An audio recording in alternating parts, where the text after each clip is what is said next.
Ko le pe ke u hofanga I he talamalu e whanua. Ka tā ke whakakoa to e whatongia o e hoa koe ni ki ono whiawhia. Tari lelei ai Tonga hono katoa pe I Tongani. Kai umaaho tau ka inga Tonga I he o tumulina. O ko whiawhia ai Fexco Western Union. Ke whakaha ki he Tonga hono katoa pe mo e whakahawhi. Ke tau inasi whakataha I he kātoanga o e aha koe ni ki ono maalali. Ai ausia. Ai tāpua ki whakalangi, ka koe ono ngofuru mani matau a ene a whio, ai tui o Tonga.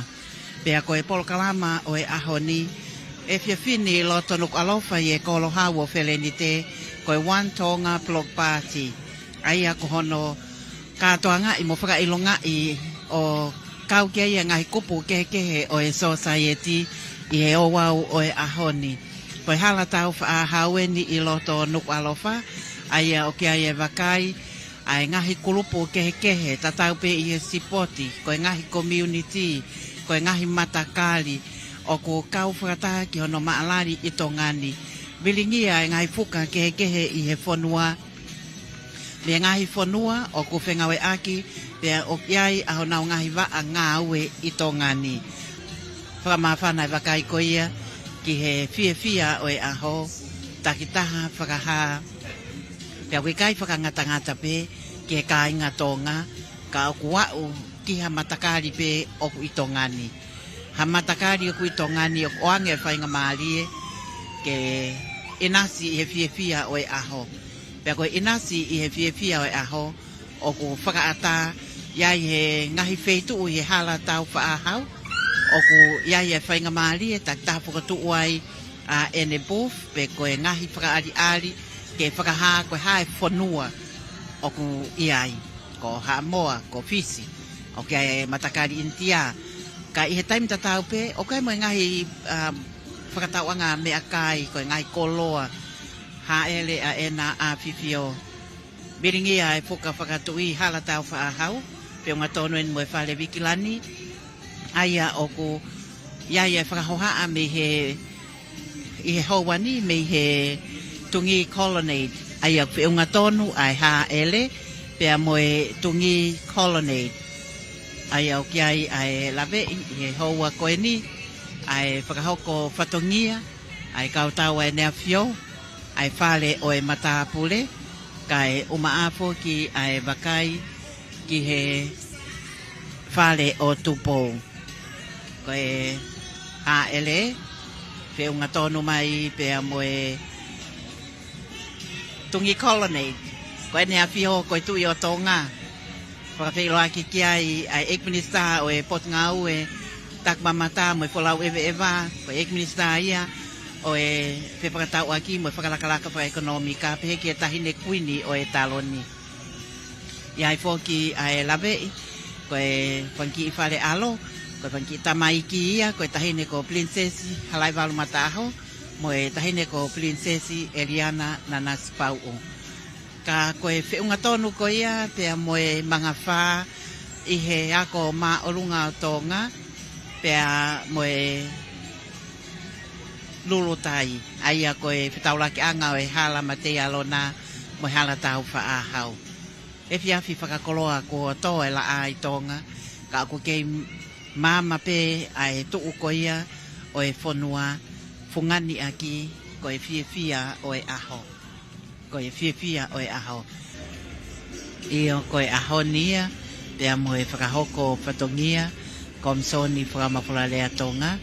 Le te o Tonga uraki mo e whaemahi wanoa, pe whoki ki he live stream, pe si Facebook o Tonga Broadcasting live streaming. Pe ki he whakahoko whatongia, ai televisione Tonga.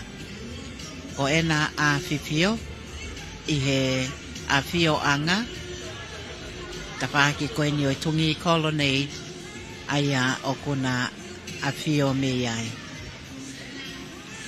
Moko I hona whinangalo, I a koe ni, pia mo e whakahoko, ai whiawhia ai ka inga Tonga, a hono kakai, ke whai ai tala monu, mo e whakaapa-apa ki a te ia, koe uhi, koe a usia e whakakoloa koe ni, koe ono ngofuru mani matau. whakahoko koe ni ai whaipatongia me he tawhaaki koe o Maseia Plaza hangai ki he awhio anga pea mo he Tungi Colonnade ai a oku iai ai whakahohaa o he whiawhini. Ko e tawhaaki ni o e whare koe a Wikilani hala tau whaahau. Ko e whainga maari e kotoa peha ni i a whaamiri po wholai whala ka nau no fo'i mai. Ka inga ia me ongo kauhala, ka inga tonga, kau kehe peki nau tōru e nau kau mai he laka. Ko e ni kamata, ko e kamata mai ene laka, tataki mai ia me he iwi ai whanawako me kolisi ko Tupou. Pea whanonga mai ko e ni o ao mai i he taimini. Ki he whare ko ia e se ilo se, hanga ia ki he mala e kula. Aia ko e tu ia i he taimini, tataki mai pehe be ni polisi. Ko fia fia, wakai, ko e kinau tonu e whanau wifi. Ko e pefoke konga e whanau wifi, mo e kauhiva. Ai kolisi ko Tupou, lo tonga ia inu sila kinau tonu he taimini. Ka ko e ni hieni o kinau i tonga ni. Pia nau whakahoko e whatongia ko e ni. Papofa mo nau teunga. Kau ki nau tōru ko e makamaile ni e nau whaifatongia o e tau manoa ua whaha ko nau kau i e whakalangilangi ke ene a whio ko e tui o tōnga te au nau whanonga i he hala tau whaahau i loto Nuku'alofa.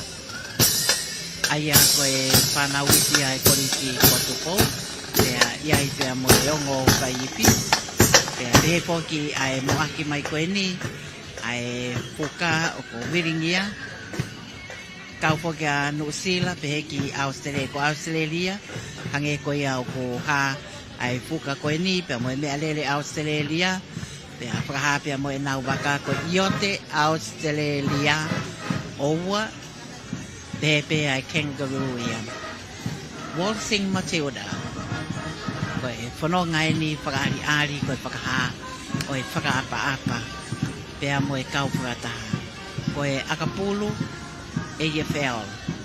Whanau koe ni, iai honau kahao.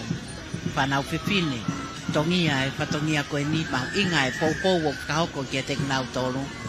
Malo ai ngawe i o e tale ni ti. Pea kai honau kahao, iai honau whenga maari e ki tua pure anga. Pea honau tale ni ti, e inasi o tape lawa manua i ai whamiri, ai whanua ai siasi, moi ako anga. Iai a nau tolu e kau whai ako, mahina, teu whanau ni, whanau whiwhini, ko e ane whanau ni ki anga. Whanau whiwhini. Io ko e whiawhia ia o e aho, ai au ko iai ai pakai, hongo kau halo, hongo kau hala, ko e pakakai kai, mo e popo, oi, osi, oi. Pepe foki ai kau poupou me ongo kau hala i e hala tau whaahau i loto Nuku'alofa. Koe tau whanau sipotien ai au ko o hake beki nau tōli keji iki i he malae o e sipoti akapulu whaka Australia pe iai pe foki pe mo e wakai ai mahu inga ko ia ai poupou ai matua ko e ako anga ko e poupou ai kolo ko fia e siasi ko fonga o whanau ko e ni iai ahu te nau koko ai ko e kau tau palaponua i kai peke ngata i tō ngani ai haupo ai poke o tō muri a fio ai ne a fio ko e neok nau whakaapa ki he ena a fifio ai whanau sipoti ka tau pe ai raki patuni pe poke ki e patuni hono wa o kunau kononga mai pe o pe unga tonu pia mo e tēni ti pia kunau whakahoko ai whakaapa ko e kainga siaina Republic kai kakai o siaina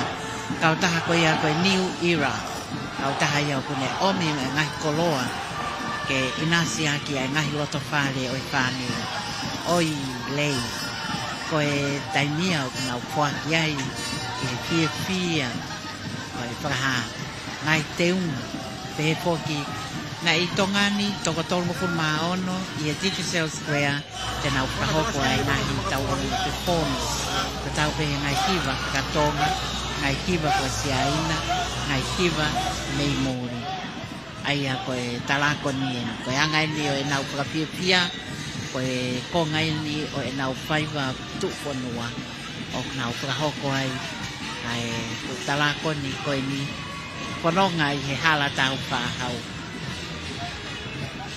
Whakao po ofa, masani mo nau ngai teunga, te a whakangengei, ta tahamoni.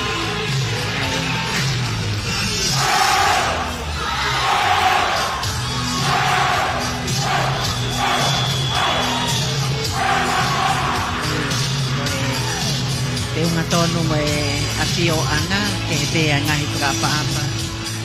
Ko ia me he ngahi tini ngai whakapapa koe ni o ko mahino tō ke ange ngahi floati koe ni ke I whanonga mai ke hepe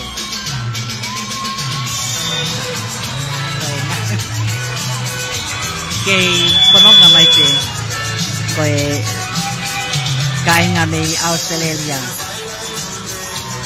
the land down under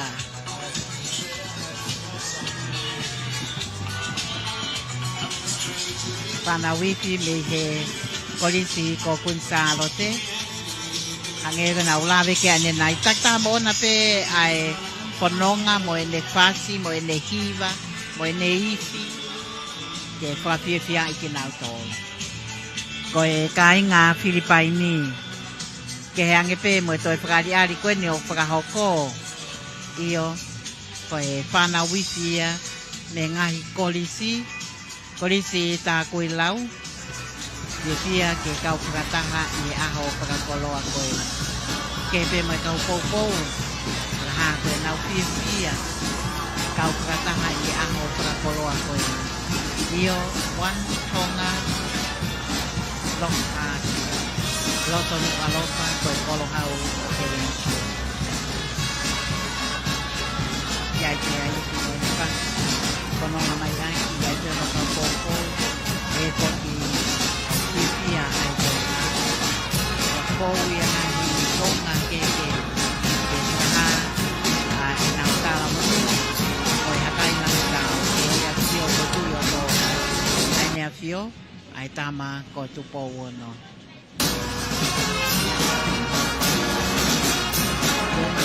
e mea moe pange e tipa o e loki Paula, Highnesses.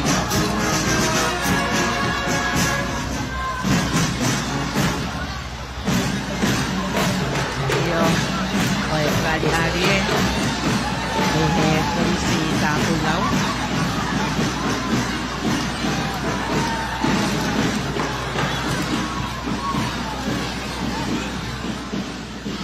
poi po ngai ni o e whakahoko o e whakapia si aina ia aia koe wakai koe mā olungange ai whanonga koe ia ai tawako e tō atu no teiteu I na e mā tātonu pēni e ngahi pilini ka koe a o mai ki aho ni koe koto whakakoloa Peunga tonu a trari ari a siaina te amoe a fio ana.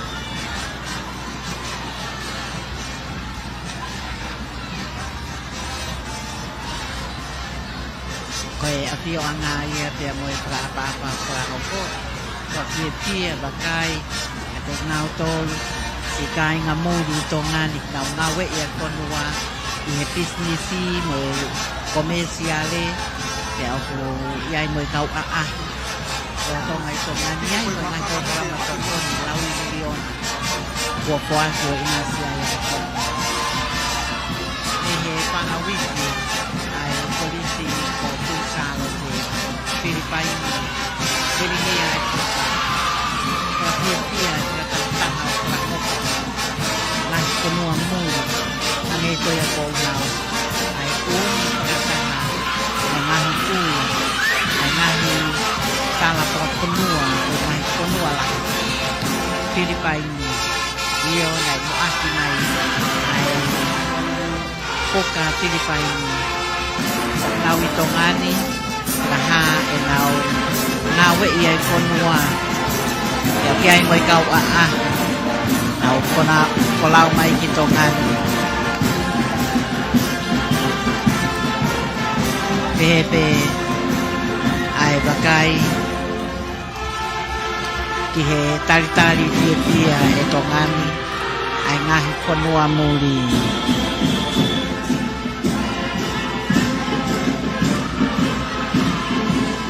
Polisi ko kunsalote koe komsoni pramapolalea Tonga A3Z koe whane mama ki he otu Tonga moe whakahoko whatongia ki he kotoa o Tongani pia whakafou ki he live stream ki he besi Facebook koe Tonga broadcasting live stream koe wakai rewa I he taimini hoko patongia koeni o ko taritari lelei ho tau kai ngā Tonga I Murina te poki ki e kotoa o Tongani aia koe A3Z pe unga tonueni pe a moe a pio a ngā mawahi lama rao ko patongia mo tāni mafu koe ongo tamayo eiki pai patongia I e komsoni kamakola lea Tonga ongo kaunanga Maria Kutunbel kai o maho kia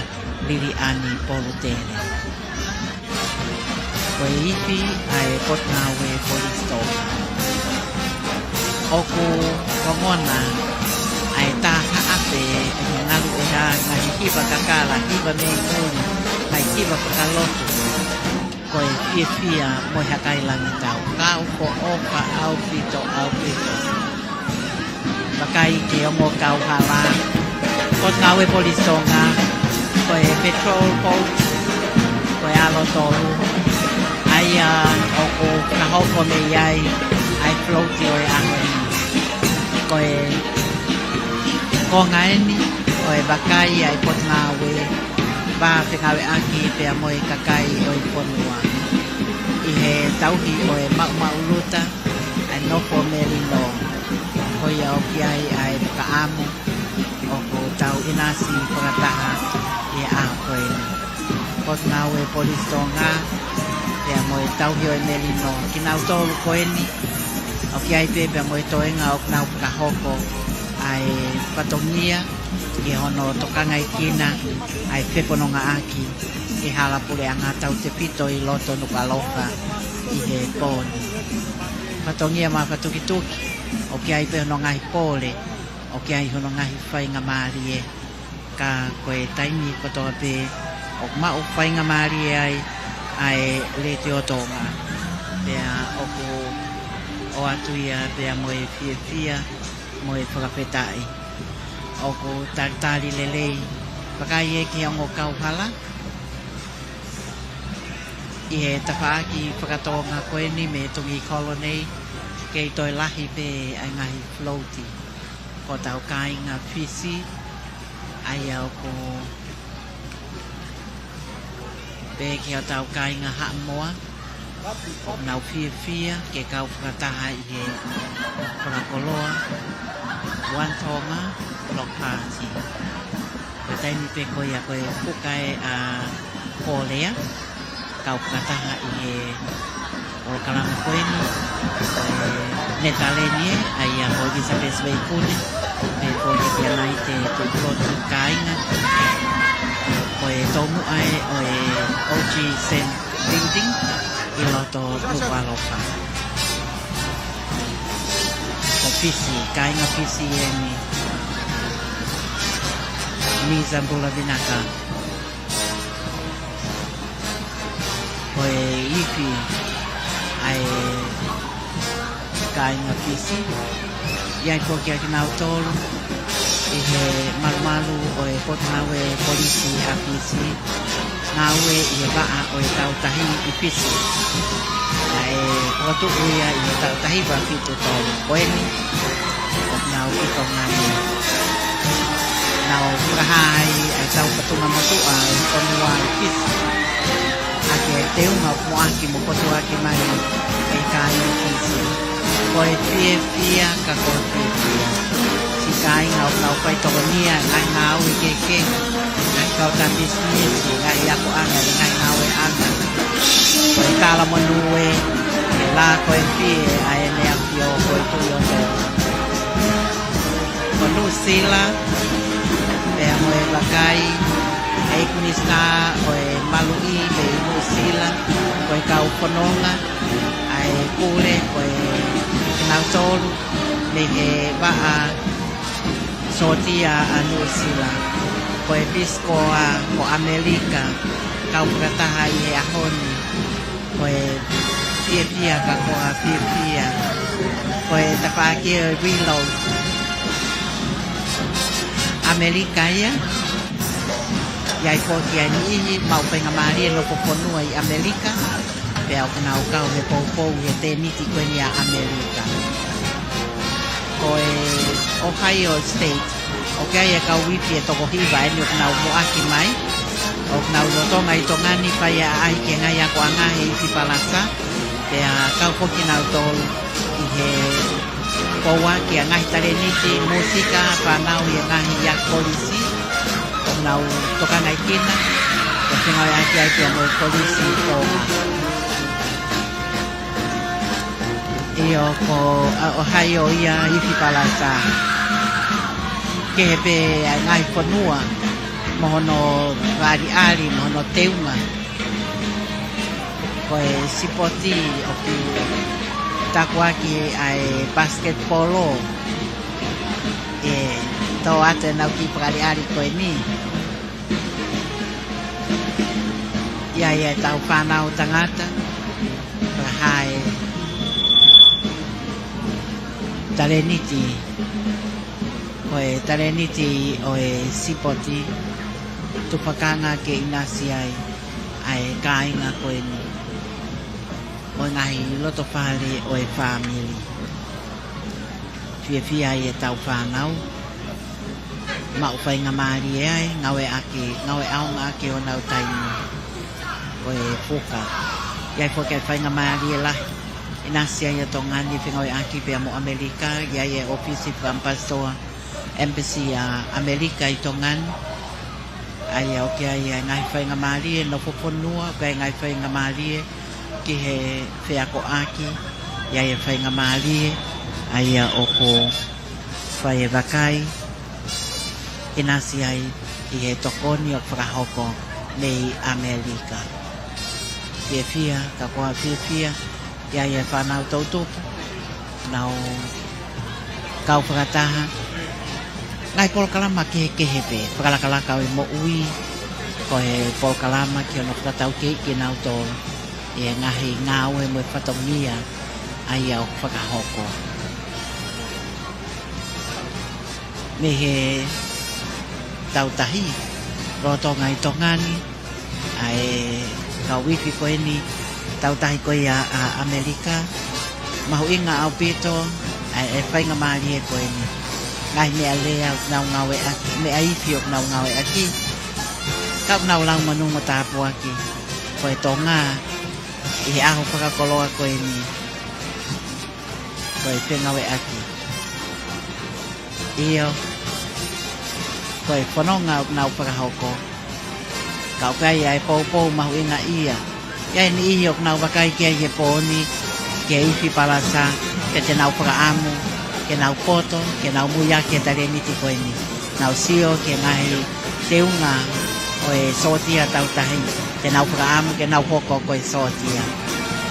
Whanawifi ai kolisi piula.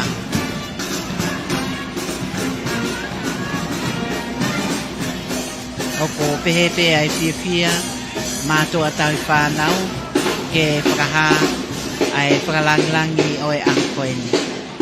Koe whiunga tonu mai e nia pia moe awhio a ngā nau tolu ai tautahi koe ni a Amerika.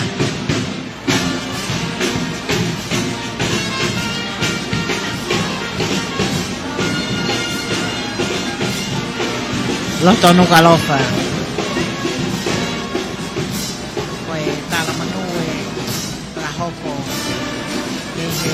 Ngahi matakali ke ene apio koe tuyo Tonga ai nea pio ai tama ko Tupou ono ke pea ngai te lele ngai puka ke pea ngai yomo i ngai kiba mai ipi ai kolisi Tonga tataki mai ai whanau ipi o kolisi Tonga e pea pia Kau pofa mono kau poupou Pakahai koe aho e fia koe aho e vale ia tama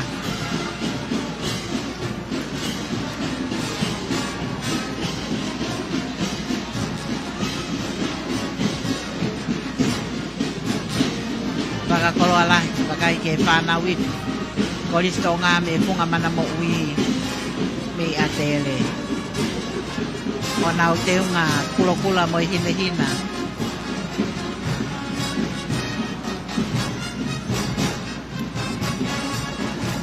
Hai pia i awai Bebe ai tu tapaki pe mo e mato atal whanau Io ke prahai pe aho e vale i atama Kulo pele va Io Nau pra eki talpi kaulahi anu sila ki Tonga ni Pea mo e kau ngā we Ngai kau ngā mea Prahai nau pia Kau purataha i e prakoloa ai aho Bilingi ai pe ai puka Anu sila Pea tata alo ai holofe Io Oko Iai foke ai pekawaki i e sipoti I e ekonomika I e langa prakalaka Pea lele anu sila Pea mo e whanau loloto Nau prahoko e kiwa Ko e laipeli e ni a kolovai Io ko mele kamoto ia Pea mo e whanau O e Tupou tali fia Ko whakanau kakato Ai laipeli Ke whaike ai ai whekumi Pakatau ke i e mala e o e ako Pea inasi ai ai taha kotoa pe Tupa mo e ngahi tohi i e ahoni Me i neta le ni Ko e konsela whakalanglangi A neta le ni ki Tonga ni Aia ko Tania lau manulupe Tupou Pea mo e fuka neta le ni kwilingia Ifi ai whanau o e kolisi lawenga maari e Io Aho e fia Aho e mawava Ai whakakolo alahi Mei ke ngau e ake e taha kotoa pe interneti Tupahi e o tumuri O amai oe Manu ia lava pāpetai Koe kainga haa moai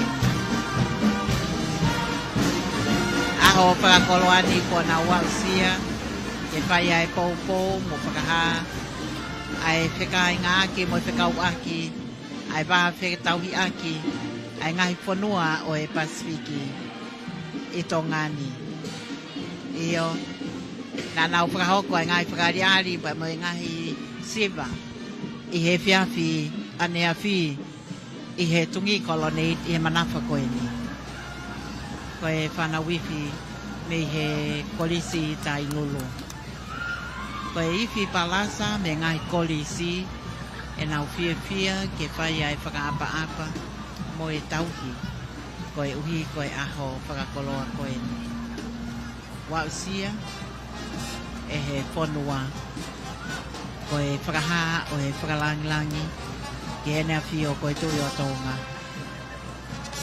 A whio a ena a whiwhio E a whio a ngā I he Tungi Colonnade Hanga I ki he Hala tau whaahau Kono kakai e ni Ai whanau hakatupu O i whanua I he iwi palasa I ngai kolisi Koe konsela whakalanglangi Aloma Johansson me Swedeni Ko pailata Johansson fua Repo ki ai wakai Houa whakakoloa koe ni Lava ke tau kau whakataha I he polo kalamani Whakamapola hanga tonu ke mea ke hau eiki mo e kai ngā e whanua i Tongani pia mo e otu molina. I he taim tatau pē o ko iai ai fia ki he lava ke whikau aki pia mo e ngahi kupu kotoa pē. Fia ka koa fia e kai ngā tonga pia langi maari e a ena a fifio ke whakakoloa e a koeni mo no whakangei o whakahoko mo e hako tupo e whanua ke ena a fifio. Ko e tāla manu pia mo e whakawhetai. Ko e aho alo i o ene a fio ko e tu i o tonga. Ai tamatu i o tonga ko e hau toka mo e tahine kuini o e taloni. Ko e whakakoloa lahi o e aho. I he hala tau whaahau, loto Nuku'alofa, ke i toe pe ai whanonga o whakahoko. Talu, me ngahi miniti kua tau tītua ki ai. O ku kehe pe pea mo e ka inga ia o pe whanonga aki o ngō kauhala. Kehe pe ka inga ia o nau nofo i mai ai o ngō kauhala. Pea ku kehe pe ki nau tolu o nau kau e ngai kulupu whakaari koeni. O ku pehe ai tu o koia ai o wau o e One Tonga Block Party wanoa wafa Pexco Western Union mo Robi Nanakao ke i toi pe hala tau whaahau ko e tōmu aini o e pare lotu sangato atoni o patua kai ngā lotu korofo o palokia Nuku'alofa aia o ko iai ai whakaari au whakahoko e ka wifi koe ni ta tāma ona pe ai fie mau ai wheitu ke whakahoko ai e nau whakaari ngā nau teu me he ane a whi ke ahoni me he ngahi wike po si tua ki ai ke ahoni ia o e whana wifi koe ni pea mo e nau whakaari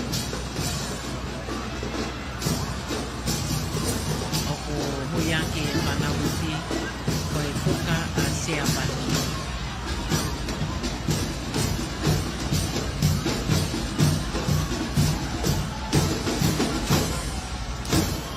O Pramalo i he loto lelei, loto toa ki whanau koeni ke nau whakahoko e whatongia mahu inga. Ai whanua ke ene awhio e au nau whaiai ai whakaiari koeni. Ai au ko mahina pe i he hoa koeni o ko whiawhia ai kai ngai Tongani ni Siapani ampasoa Siapani ki Tongani te poki au ngawe me officer chaika iai ai kai ngā Tonga pau family toa tu pe amoe balasi whakatu i koeni o ko whakalangi mai e he kai ngā Siapani io koe Japan koe Chaika koe kopo whikawakia pa ngawe Tongani ai kau ngawe ofa Siapani ki Tongani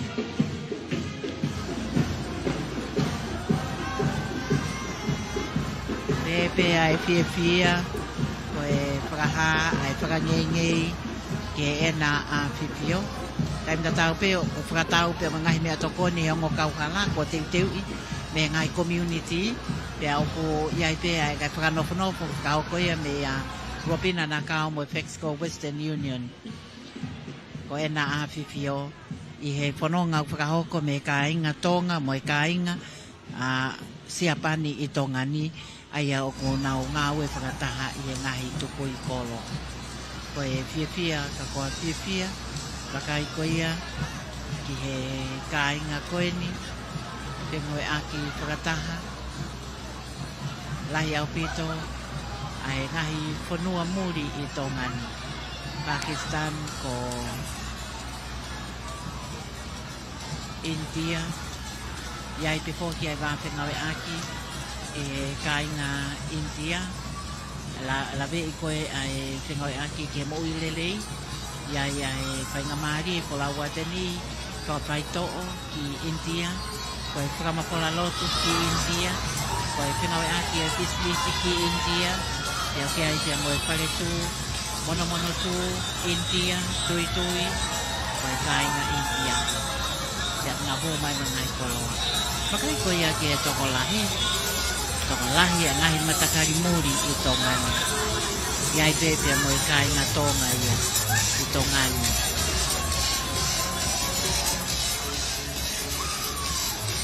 Ai, makai koe ia i aho whakakoloa koe ni.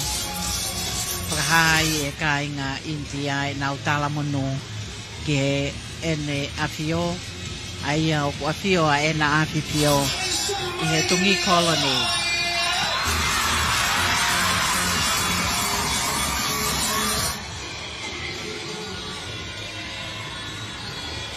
Io koe ahonia, koe ngahi polokalama, kau whakataha pia moe Mexico Western Union. Koe lanu e pula, lanu pe fuka o India.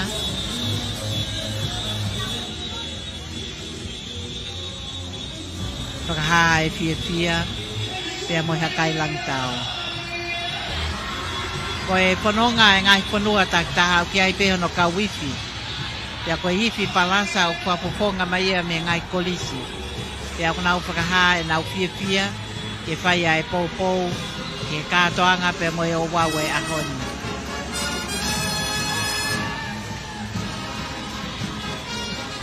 Ai au ku wakai ke puka tō ngā ku viringia koe laukauanga ko Tonga koe laukauanga pia o ku whakahoko ai wike hei lala pia mohono whakailonga e ngai ta ko whaipatongi ai ai pot ngāwe tak mamata Tonga wataha pia moe kautaha tak mamata ke hiki ai whakangenge i he tau kotope ke ene a pio ko tui o Tonga ia moe o wau o i wike hei lala. Koe e fia fini. Iai fōke nau stage, ai au ku i he Fund Management House, Tongani, kai uma e pot ngā aue tak mamata moe wholau ewa. Iai ono ngahi wa, kai ke ngā tape i Tongani, i Tongatapuni, kai pehe fōki wawa o hapai mo ewa. Pea au ku iai e kātoanga nai whakahoko koe festival koe ki Hawaii, nai whapunga i atua i he kau ai mei Tongani. Ia fia lahi ke kau whakata. Iai ai timi floor show. Ai au kunau whai e pou ki he.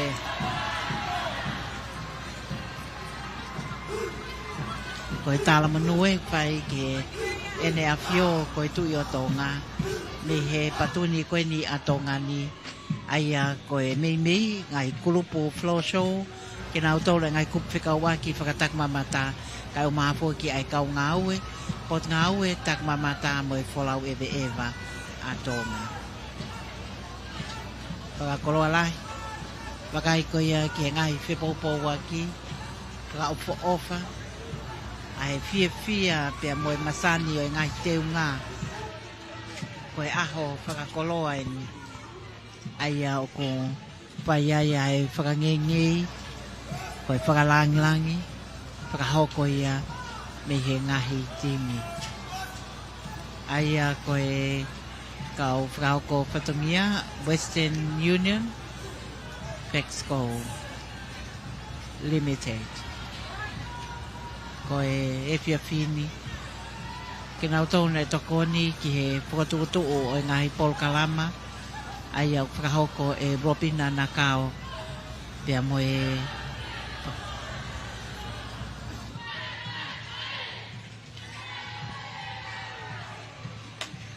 pepe ai ngai tala manu whai me ngai kulupu i he whanonga koe nuk whakahoko me i Tongani. Iai ngai kulupu tau tupu ngai kulupu floor show. Koe whuka Tonga bilingia. Toko lahi au pito me ngai kupu whikau aki. me pot ngau e tak mamata pe ke Mexico Western Union. Aia koe kakatoia ai ngahi whakaari ali pea whakaata lewa ai hala tau whaahau ke whai ai whewhanonga aki. Takitaha moona ke whili ai wheituu mo e ngahi whanua e whai ke ai aahi. Takitaha moona e tau ataina pia mau ha whakamama lohi mea tokoni ko hainu lava peke inasi ai e ongo kauhala. Pea e iai ai whainga maali e anayange ofi ke taimi walu e kamata lewa e konseti ia e whakahoko i he Tungi Colonnade. Pea e hoko ato ai pea e whakahoko patongia ai komsoni whakamapola lea Tonga. E kai ngata pe ai taitali whiawhia ho tau kāinga Tonga i Tongani kai au atu foki ki he oto murila. Oko pehepe ai block party whakahoko ko ia i ngai tau ko maliu atu koe whetui aki ai whewhanonga aki whanonga ki he moi whanonga atu ki he ka koe ahoni nai kehe atu ia he na iaia ngai whaari ali be ngai whanua kehe aia o nau i Tongani ha matakari o nau whia mau ke whai ha whaari ali kana i whai ai whengawe aki o tau te whito me ngahi ofisi o e tala whikaulahi pe koe ampastoa pe koe konsela whakalang pe me iai nai makatuunga ai ngahi ngaue ke whaari ari takta mo ngai floati mo iwi palasa ai ngai kolisi kau whakatahaya i aho whakakoloa koini. Kia ia e amanaki o tau whelongoaki leleipe i e ngalu ea. Pea au taki lelei atu a e whakahoko whatongia o e whiawhini ki he tapa kehe o e otu Tonga. Pea e ia e amanaki ke tau to e whelongoaki pe i hoko atu a e whakahoko whatongia ki e konseti. Aia ko e whanonga e ngahi kulupu kotoa pe e whanonga ia i e hala tau whaahau o au ki e tawhaaki koe ni o e malai pangai lahi po i ngau whe koe ni o ki ai e whauni teni kia e mowete mai lewa me iai o taktaha whoki mai ki e ene wheitu o iai ai whakaari ai whanua hange koe ne ulawe ki ai ko Amerika i e Tonga Post ko New Zealand hoko atu ki ai ko Australia i e ofiso ektala whikaulahia New Zealand o ki ai foki a Siapani ko Kolea ko e konsela whalanglangia Netaleni ko e konsela whalanglangia Siamane konsela whalanglangia Switzerland pea o ku hoko mai ai o au ki Philippine pehe foki ki India ko e haele a ena a fifio mehe a fio anga mehe Tungi Colonnade aia ko e tala manu o hiki mawawa a hono kakai ke whakaha ai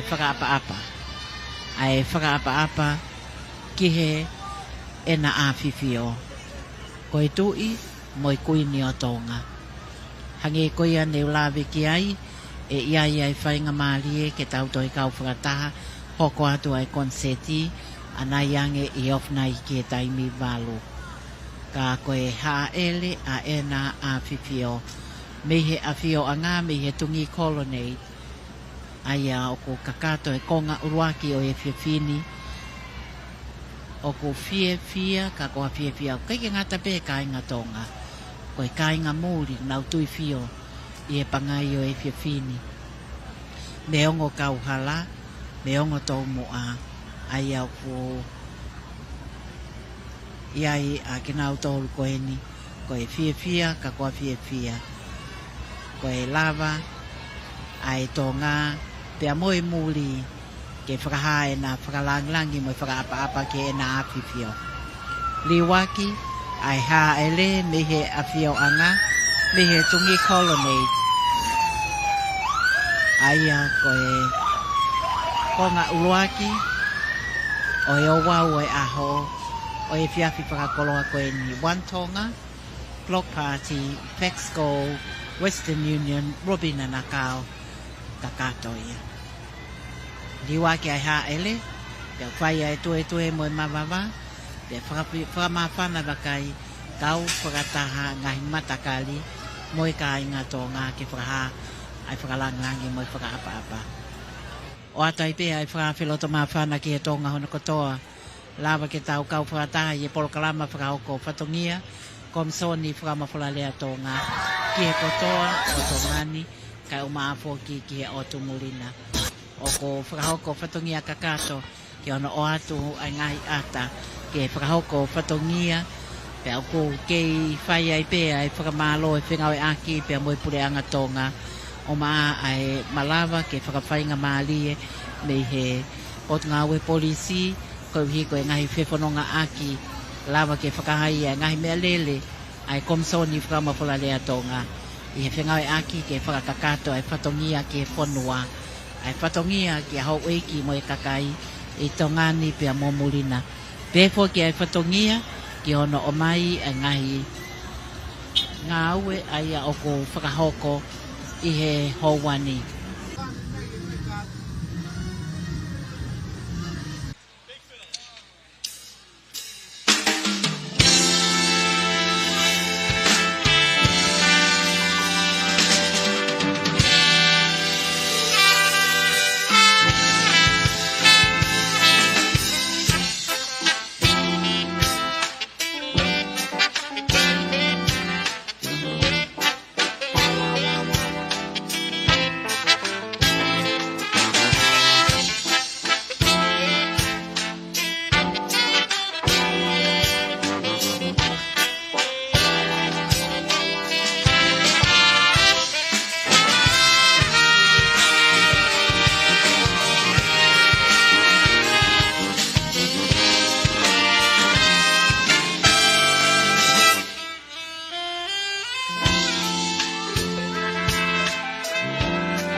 Talitali lelei ai tonga hono kotoa pe kole ke u hofanga i he talamalu e whanua ata ke hoko ato e whatongia komisoni whamawhalale a tonga le te o tonga uraki mo e whae mahi wanoa pe ke live stream pe si Facebook o tonga broadcasting live streaming ko e amanaki e hoko atu ke konga hono ua o e one tonga Fexco Western Union aia ko he konseti ko e manafaini o e Tungi Colonnade hoko atu me ai ngai hiva.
Ia amanaki o tau whilonga ki lelei mo e kāinga Tonga kotoa pe.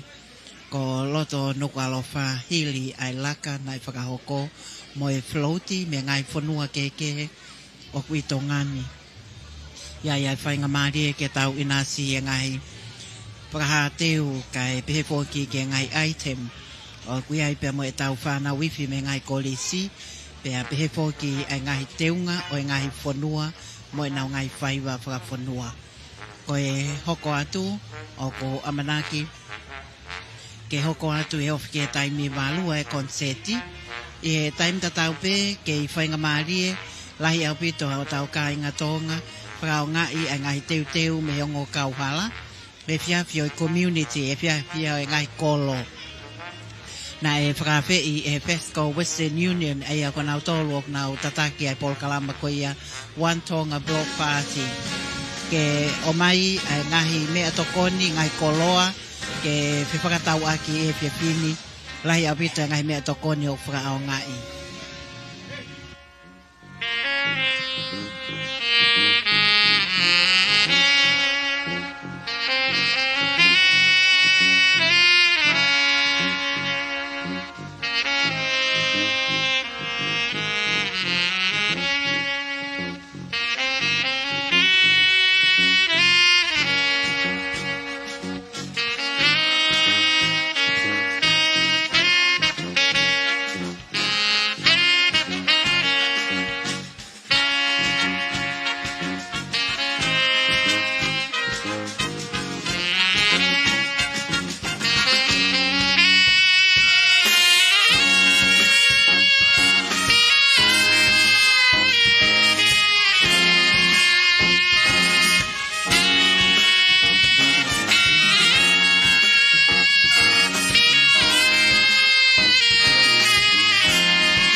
Aia koe ngahi hiwa ia tana te upe ki he amanaki o e whakaari ari iai fōki a iwhi palasa me ngahi waka whakakautau ai au kunau rotonga li taula i he potai koe au tonga o ko mahino ai musika pea mo e fia mo e Polkalama o e a koeni ke ono whakatatai ai tui fio e ngahi matakari ke whai fo ke wakai e fia ni o e family to laia ki nau tolu nau ebe mai ki Tongani e ngai uhinga ke hepe. Pea ia kina utolu ko hiko e ngai whatongia o ko whakahoko ki e ngahi i o wau o e aho. Ko e epiapi o e whamili, ko e whanau, kai umaafo ki ai mātua, ia kina utolu. Pea mo e ngahi tauhi, pe koe kui, pe koe whae tangata, pe koe meitanga. Mātua ki mahu inga opito te ria nā hoko ha whakatamaki whi puringaki ai longa i whanau i iki ange, ka oko iaia wakai ki he whakakoloa o e aho.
ngahi whakari ari au whakahoko, taim tatau peu kei whainga maria ngai whewhanonga aki, whelue aki, a he kāinga Tonga, kua nau ahia loto Nuku'alofa, I he polokalama kua whakatu me Vexco Western Union, ai au ko ia mahuinga ia, inasi ai kāinga Tonga, hili e nau whakalangilangi ki ene a whio, iha polokalama whakawhiwhia, pea hange koia ko ha, ai whewhanonga aki koini ai kāinga Tonga, pe ke ngai matakali ke, tatau pe mo longa whanau iki au ke mātua tau whanau, pe mo ngai kupo whekau aki kotoa pe.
ai au ko ia amanaki tau ke filonga ki fia pe i ngalu ea i polokalama koeni o ko whai ai whengawe aki pe moe Fexco Western Union Robina Nakao pe moe whakahoko whatongia ai komsoni whakamawhala lea Tonga pe a taritari lelei ai Tonga kotoa pe whakai koe au ke iai pe kau aahi koe me wakapakau tau ki rau tolo e kau sotia me mulina nau ke i tongani pe ki ho tau kai ngā Tonga iai wakai ngai matakari iai pe ai whainga maali ke ngai matakari ke nau whakahoko e nau ngai whaiva whakafonua iai moi whainga maali ke ngai iwi palasa me he ngai waka whakakau tau ke nau whakahoko ai whakari ali i he pōni i he punga Stacy i he Tungi Colonnade ai au paspasi i taimini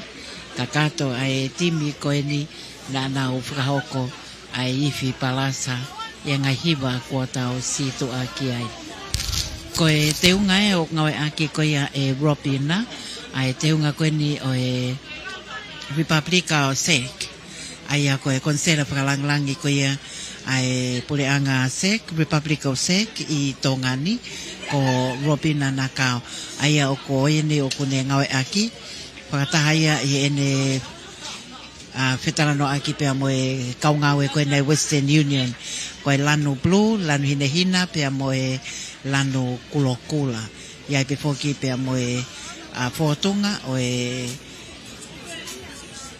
hai koia oe ulu ai ngai aki pia ngahi lanu koe ne tolu koe ne okune whaiteunga mai aki i he pōni ai whakaukau maonga koeni ki ono whakatataha i mai a ngahi community ai ngahi matakali ke inasi i he whakakoloa oe aho mawinga poki ke to e tauhi ai loto Nuku'alofa koe kolohau ke maa mo whakapoofa koe tahaini me he Western Union ai au kone whakahoko ai ngāue lelei koeni ke ni koene o nau whelue aki mo pekononga aki o kei mau inga pe ke nau tauhi ai maa mo e whakaofofa au nau ngai aki a ngahi nau o ke ai hamea tokoni pe koha inu o mau inga ke tānaki hili a hono ngawe aki iai e whanawifi ai koristonga o whakatongai nau teu mai me he tawhaki o funga Stacy pe iai pe ai petongtongi o ngahi kawifi ngai whaiva te nau o mai i he funga Stacy e fiafi o e ahoni kei toko lahi au pita loto Nuku'alofa ko e katoanga ke ono whakailongai ai fia ai whonua mo hakailangi tau ono ngofulu mani matao ai nea fio koe tui o Tonga koe fuu koto tāpua ki a e whonua. Kei lahi pe ai ngahi whewhanonga aki, ai ni ihi ko takai tua tōlueni, tau ki he ngahi tēniti koeni, i he tawhaaki koe au e hala tau whaahau, ofi ki he matawhanga, ai a koe ngai tēniti a New Zealand, Siapani, pe a pehe ki Amerika. Iai pe moe longa I whanau I ki ange. Ko e whakawhiawhia mo oni. Koto whakawhiawhia, wakai ki ngahi whepononga aki, o ko iai pe whoki ai la atalahi I e screen, o ko haia I e hala tau whaahau, tō mu ai panke ANZ, Peo kai ni ihi o kinau tōru o Tonga pe whanonga aki o kunau whakatoka ngai ai ngahi ata koe ni I he la ata lahi.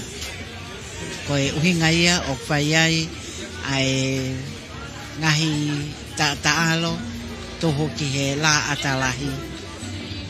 Koe ngahi ata to tonu ia o e mea pe ai au kurotonga hoko I loto Nuku'alofa. Ia kinau tōlu kau whakauwhatongia me kau tahapito taki a Tonga, TCC mo you call.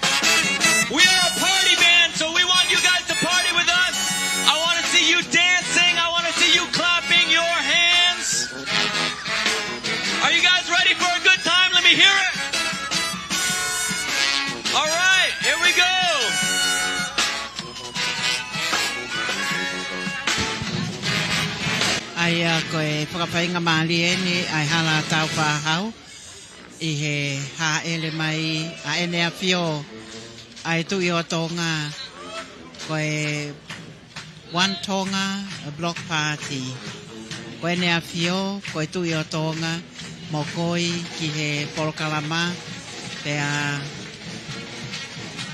i ai fōki pia mo e tahine kuini o e taloni ko e aho whakakoloa e ni e wakai ko ia ki he ngahi patongia whakahoko me he potngau e polistonga kai o maa fōki ai kautawa e nea pio ko e ha ele i ai fōki ai ngahi kautahao ngongo kehekepe ai au ko whai e wakai i he whakakoloa a koe ni.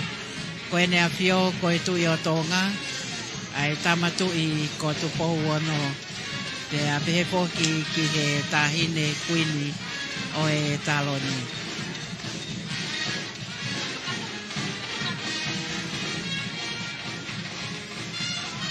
Ko Robina Nakao te a pehe poki ki he taritari o e haele a ena a pipio.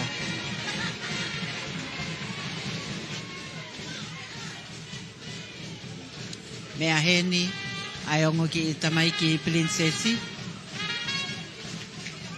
Prinsesi Nanasipau'u, ka e pehe poki ki a prinsesi Halaevalu Mata'aho.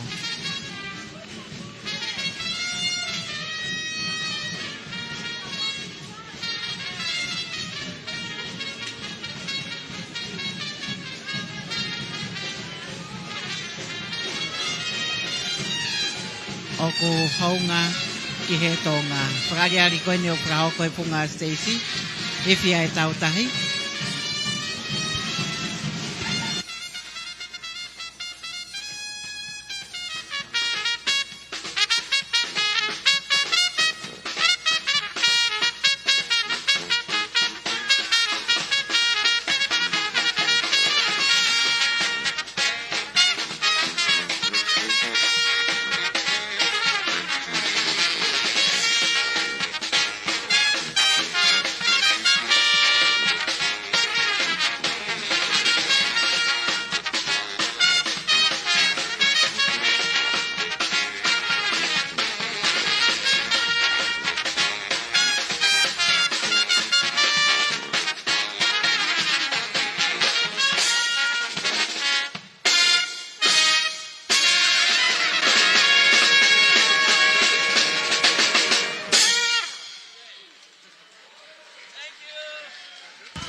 Ko he mokoi ai finangalo o ena a pipio. I he whakameite, whakahoko.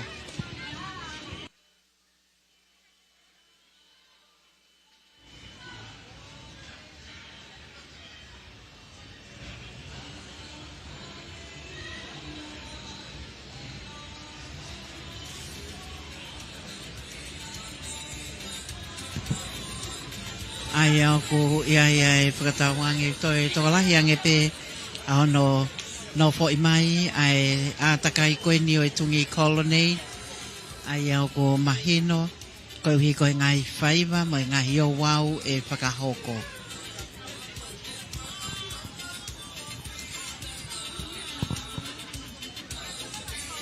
Loto hala tau whaahaweni tawhaki koe panke ANC.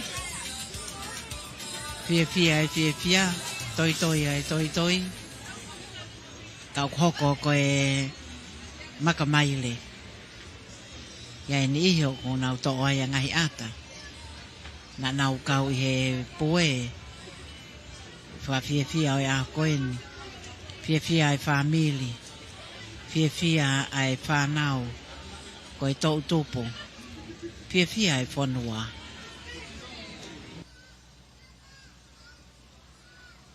Ange koe au kuangona i he atmosphere mo a takai o Nuku'alofa ngahi whaiva kekehe, ngahi hiva, me he ngahi tēniti o ko mahu inga au pito ai ngahi matakali mo e nau ngahi teu. Ia ngahi hiva o i whanua i he nau lea. Pe au kia i pe mo e wakai ki he whengau e aki o ko whakahauko. Ke he pea e. Let us pray. Heavenly Father, we thank you so much for this beautiful evening. We thank you for your goodness. We thank you for your love. We thank you for your grace. Your word says that give thanks to the Lord, for he is good. His loving kindness endures forever. Tonight, as we celebrate His Majesty's birthday, we can see that your loving kindness endures forever. And we thank you for this time. And we praise you. And we exalt your holy name. For you are the Lord of all, the Father of all things, the Creator of all things, the beginning and the end. Thank you for this time. We commit it to you. And we pray that you will bless our time together. In Jesus' precious name we pray. Amen.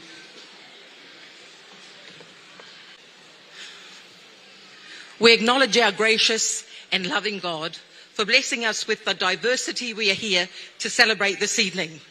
We acknowledge the presence of your Majesties, King Tupou VI, Queen Nanasipau'u, and members of the royal family. We acknowledge the heads of mission and the community leaders, Australia, People's Republic of China, Japan, New Zealand, United Kingdom, United States, Fiji, India, Philippines, Samoa, and the Kingdom of Tonga.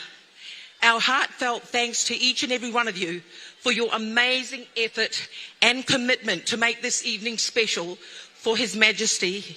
We also acknowledge other members of the diplomatic corps, distinguished guests, all the families, our live streaming audience worldwide, and everyone who has joined us to enjoy His Majesty's block party. Our team from Thexto Western Union are absolutely delighted to welcome your Majesties, King Tupou VI, Queen Nanasipau'u, and members of the royal family to your Majesty's One Tonga block party. It was our greatest honour to be tasked by Her Majesty, Queen Nanasipau'u, to organise this event for your Majesty. Please sit back, relax, and enjoy the items prepared to celebrate our kingdom's diverse community, One Tonga, Malo Aupito. It gives me great honour. We're going to kick off our One Tonga concert tonight, and I would like to invite to the stage able seaman Laura Kendall. Ka taki pe mo paspasi mai.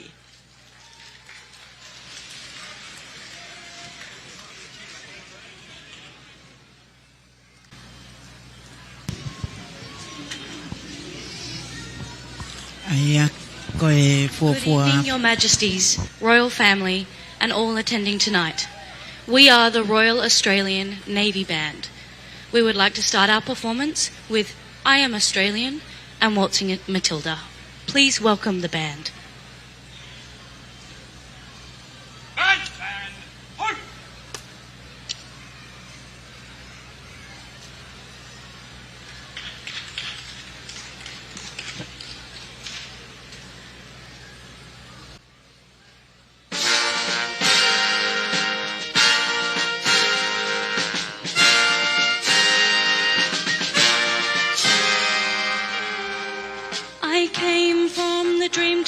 From the dusty red salt plains, I am the ancient heart, the keeper of the flame. I stood upon the rocky shore, I watched the tall ships come. For 40,000 years I've been the first Australian.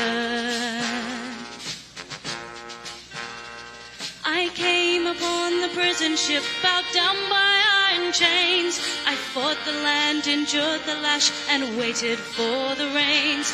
I'm a settler, I'm a farmer's wife on a dry and barren run. A convict, then a free man, I became Australian. We are one, but we are many, and from all the lands on earth we come. We share a dream and sing with one voice. I am, you are, we are Australian.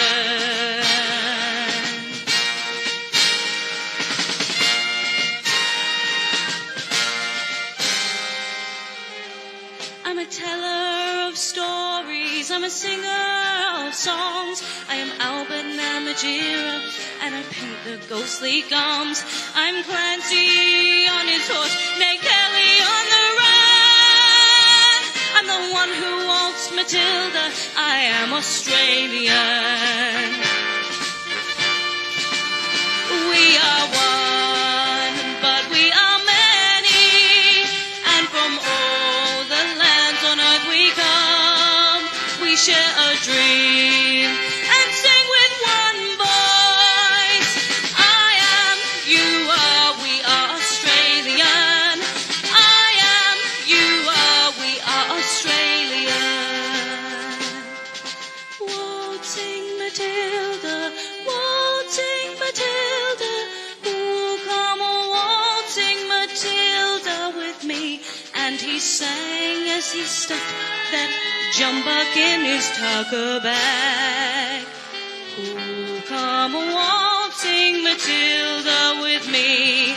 Waltzing Matilda, waltzing Matilda, who'll come waltzing Matilda with me?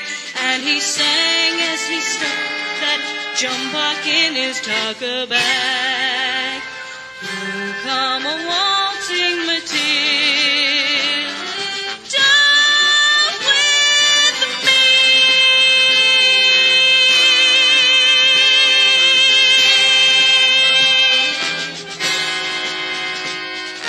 Waltzing Matilda with me.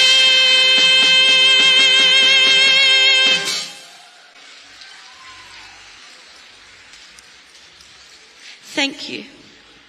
I would now like to invite our good friends from the Australian High Commission up onto the stage to sing two very iconic Australian songs with us. You Are the Voice by John Farnham and Land Down Under by Men at Work.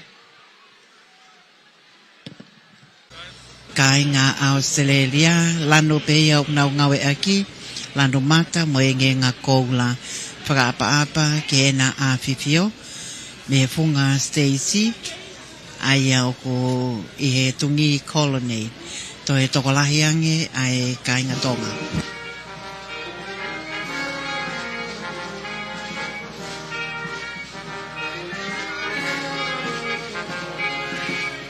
We have the chance to turn the pages over. We can write what we want to write. Gotta make ends meet before we get much older.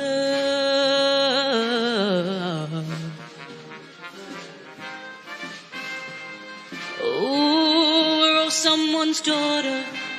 We're all someone's son.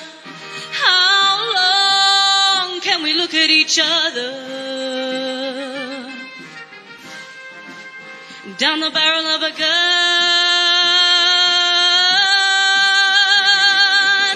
You're the voice, try and understand it. Make a noise and make it clear. Oh, oh, we're not gonna sit in silence. We're not gonna live with fear. Oh, oh, you're the voice, try and understand it. Make a noise and make it clear. Oh, oh, we're not gonna sit in silence. We're not gonna live with fear. Oh, oh, you're the voice, try and understand it. Make a noise and make it clear. Oh, oh, we're not gonna sit in silence. We're not gonna live with fear. Oh, oh.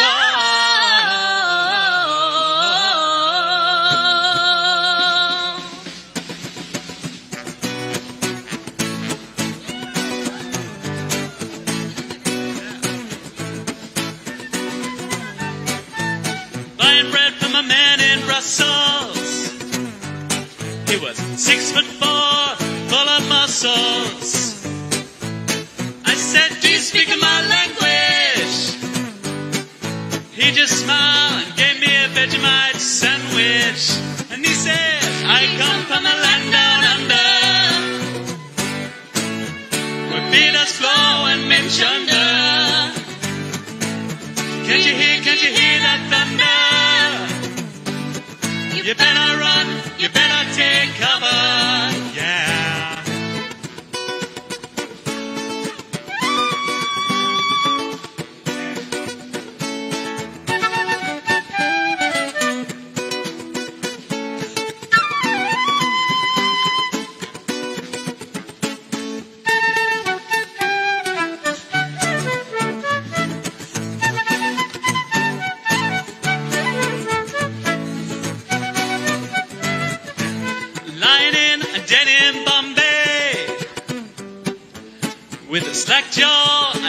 much to say. I said to the man, are you trying to tempt me? Because I come from the land of plenty. And he said, do you come from a land down under, where women glow and men plunder? Can't you hear the thunder? You better run, you better take cover, 'cause we are living in a land down under.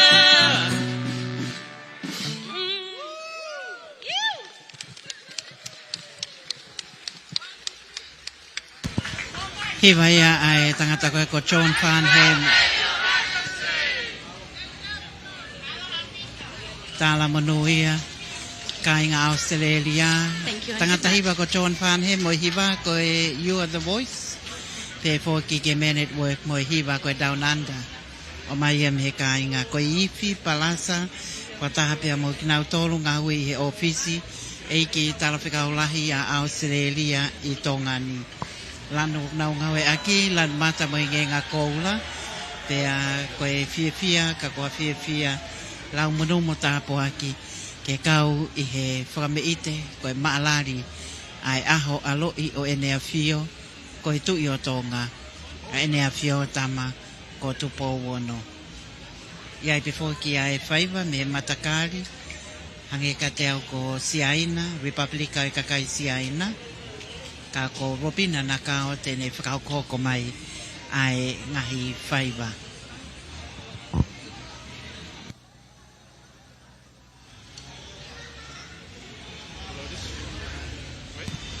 Whamalo ke Fexco Western Union ngawe whakatapia mo I Komson Whamawhalarea Tonga, whakahoko e patongia o e Whiawhini, Radio Tonga, mo e live stream, Besi Facebook o Tonga Broadcasting live streaming.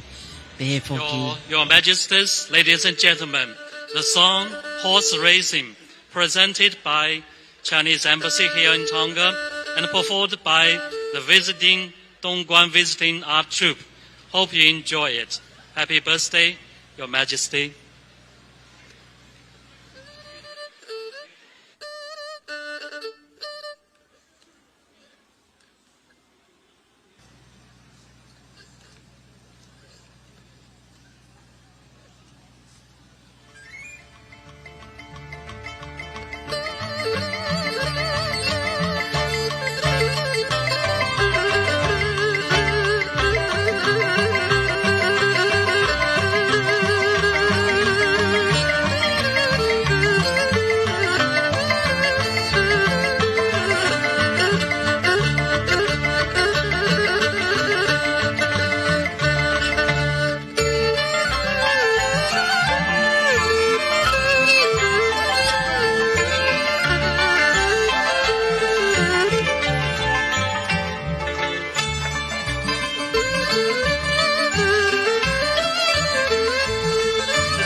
Good. Here in the second program presented by Chinese Embassy here is line dancing. Hope you enjoy it. Line dancing means happiness and congratulations also for His Majesty's birthday.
Aia koe whaiva ia koe Lion Dance. O mai ia me he kainga. Republika i kakai o siaina. Whakataha mo i tāla manu. Ki ene a whio koe tu i o Tonga. Koe ngahi whaiva tu whanua. Kawai pia mo e kau whaiva a ahi mai ki Tonga ni.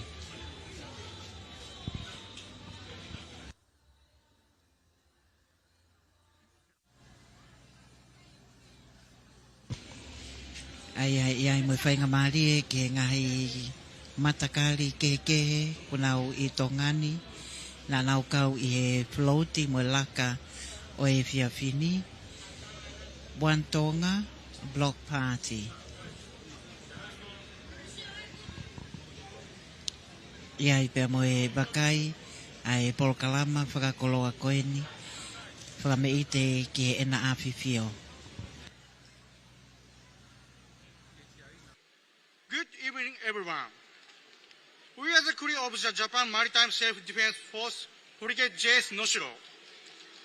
I'm very honored to be able to participate on behalf of Japan Maritime Self-Defense Force in His Majesty King Tupou, the 6th birthday celebration. Happy birthday, Your Majesty. Today, I'm excited to have the wonderful opportunity to introduce Japanese tradition and culture to everyone. First, I will explain Japanese kendo. The word kendo was first used and established in 1912. The purpose of kendo is to incorporate the technique and sword of various traditional Japanese sword arts and to standardize the many schools. This time we will show you 7 types of kendo kata. Please also me to introduce the crew demonstration the Japanese kendo kata. Mr. Sato, he is a kendo 6th dan. And he is called the master on Noshiro.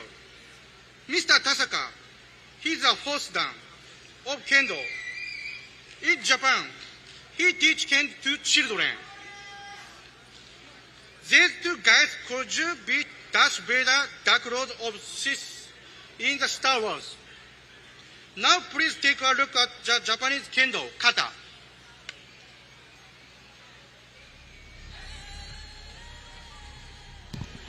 Whapeiloa keni ko siapani he taimini.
for Kendo kata.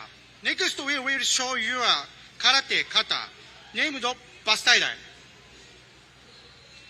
It comes from Okinawa Shurite, which Okinawa tradition karate. Bastaidai requires 4 things: basic technique and combination of offensive, defensive, movement and quick kimewaza. The essence of karate is found in kata. I will introduce the crew to demonstrate. Mr. Nakagawa, he is a karate first dan. Mr. Takamori, he is a karate second dan. Ms. Tsuruta, she is karate first dan. Now, please take a look at karate kata.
Thanks all for Kendo kata on the karate kata by the Japanese Maritime Self-Defense Force.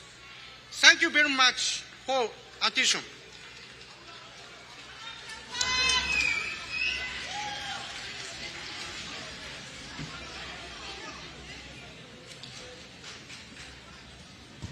Ai ko e whai mai a se apani ko e karate. Ai hoko mai e tainini. The Fijian community here in Tonga, first of all, I would like to wish His Majesty a happy birthday. And our Fijian contingent will be composed of the Fiji Navy, who will be performing a dance with us.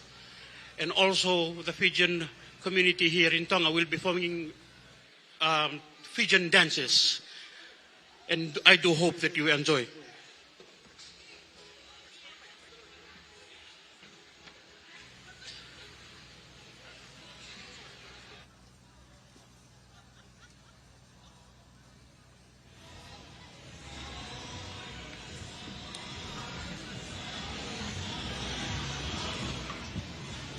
Teu nei ke whakahoko ai ngahi item.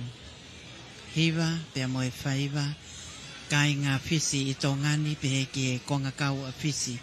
Rotonga I tongani, I he howau ai kau tau ai nea whio.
Koe lawa kakatoia ngai whaiwa me fisi.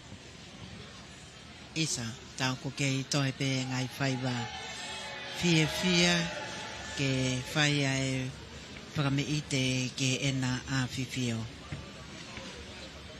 Tōlahi ai kāinga fisi i Tongani. Pea pehefoki ke kāinga haa moa.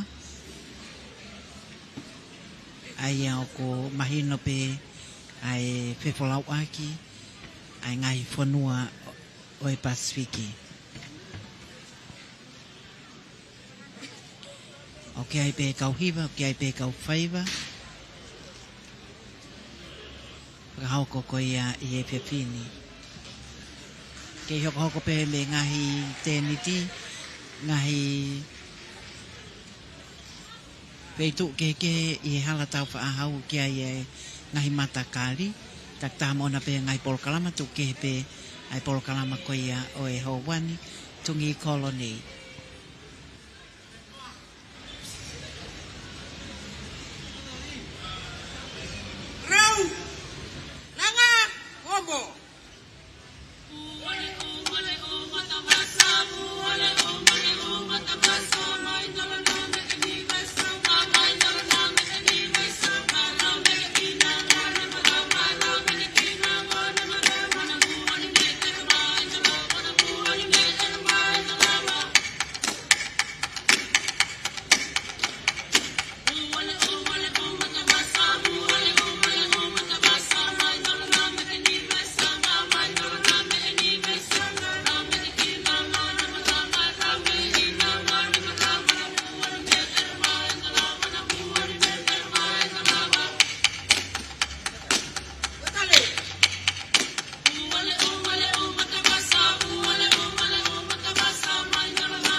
Ko e meke ia vinaka wakalevu. Ko e hauik whawhine ofisi, ka inga fisi I tongani. Nau whakahoko ai ngai whaiva, kepe whaiva e hauik tangata, whaiva e hauik whawhine. Ko e whakaha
Koe kai ngā whisi mo e whaiva ai au ko iai pe whanua pea mo e ngahi whaiva tu whanua. Robin Anakao mo e kauta Pexco Western Union pea mo e whakaukoko mai o e ngahi Polkalama whaiva. Whakameite ke e nā āwhiwhio.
Aia. Apiti ono, tātai hono, te ungaora, ki te ungaora. Tēnā koutou, tēnā koutou. Hurino i tō tātou nei whenua, tēnā tātou katoa.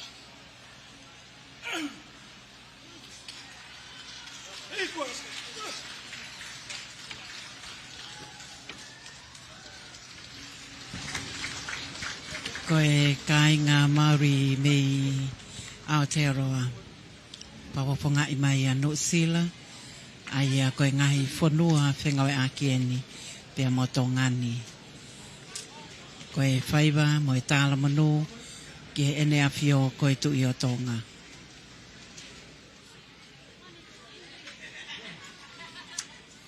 Ko ena a whiwhio kai uma apua ki ai panki i tamai ki princesi. Kei pe whanonga aki pe ai kai ngā Tonga. Kei hoko pe ngai whanua mai ngahi whaiva. Konseti koeni i he Tungi Colonnade ai au ki ai Amanaki tau kau whakatahai. Kai ngā Tonga katoa pe inti aini o hoko mai.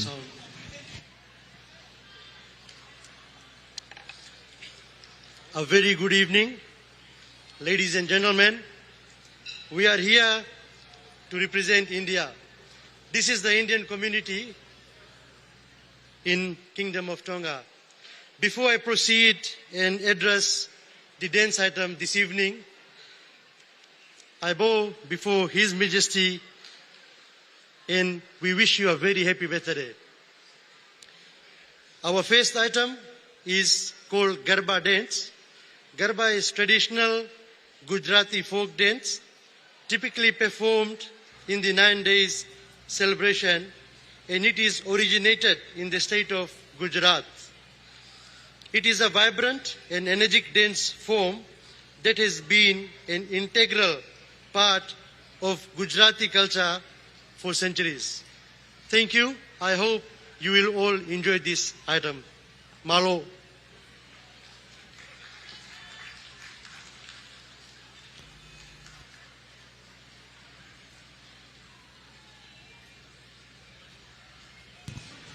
Kono whakawhiloa ki whaiwa ko ia mei India i he pōni.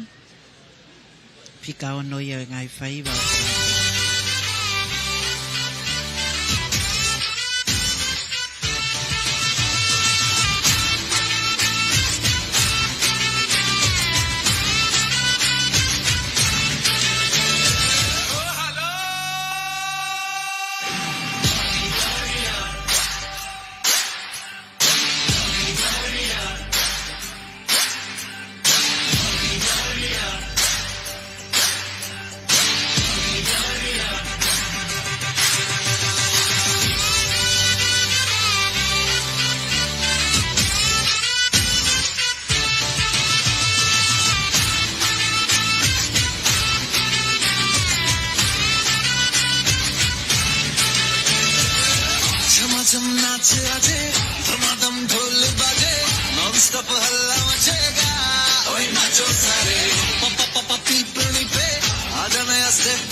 Iai fōki ai tōlahi o e kāinga inti ai tongani ko e ngau business ngai wharekoloa lalahi mo tā lai loto Nuku'alofa.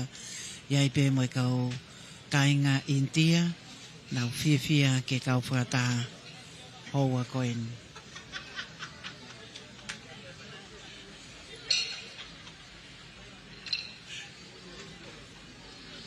Thank you. I hope you have all enjoyed the Garba dance. And this is how it is performed. And the next item, I know you guys have seen us in the rehearsals late afternoon yesterday, and you are all waiting and been asking about this Bollywood fusion dance. So I hope you guys will all enjoy this Bollywood dance. Thank you.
जियो नहीं यूं लगता मैं ते मर जावा लजा सोनिए लजा दिल लजा हो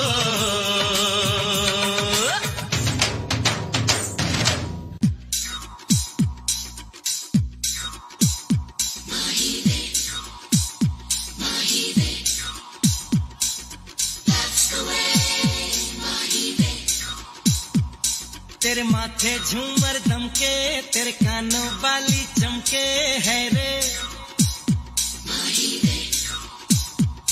तेरे हाथों कंगना खनके तेरे पैरों पायल छनके है रे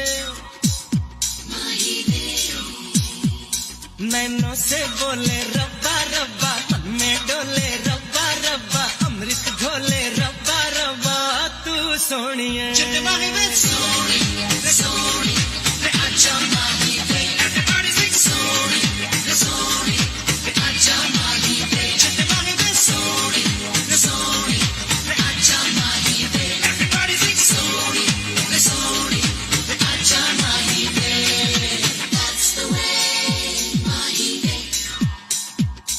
तेरी आंखें काली काली तेरा गोरा गोरा मुखड़ा है दे तेरी रंगत जैसे सोना तू चांद का जैसे टुकड़ा है रे तेरे गाल गुलाबी रब्बा रब्बा चाल शराबी रब्बा रब्बा दिल की खराबी रब्बा रब्बा तू सोनिए Everybody sing sorry, sorry,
love करदा बेमतलब करदा बाहों में आ सोनिए बस आज रात के लिए साडी परदेसी है अदा साडे ते हो जानी फिदा बाहों में आ सोनिए बस आज रात के लिए सुबह होने ना दे साथ खोने ना दे एक दूसरे को हम सोने ना दे तू मेरा हीरो ओ ओ ओ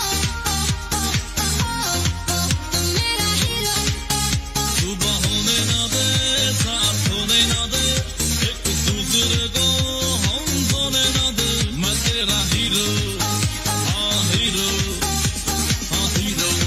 मैं तेरा hero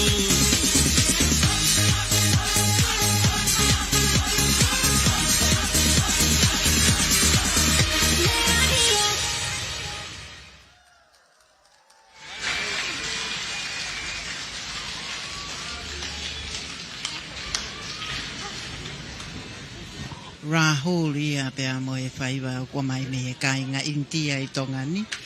Pea o ko iai a e fia ke whai ai whakame i te ke e nā āwhiwhio mo e whale o haa mo he ofo. Mea heni ai whanki i tamaiki Princesi Halaevalu mata. On behalf of Commander United States Indo-Pacific Command, Admiral Paparo, and Commander United States Pacific Fleet, Admiral Kaler, we would like to thank you for the invitation to participate in the Tongan Naval Review and get to perform for the wonderful people of the Kingdom of Tonga. Ladies and gentlemen, please put your hands together for the United States Pacific Fleet Brass Band.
Aia ko Amerika ia, pe amo e hifi palasa o e hifi afini o ko mahino pe to e tokolahiange ka inga tonga nau te fua mai ki he Tungi Colonnade.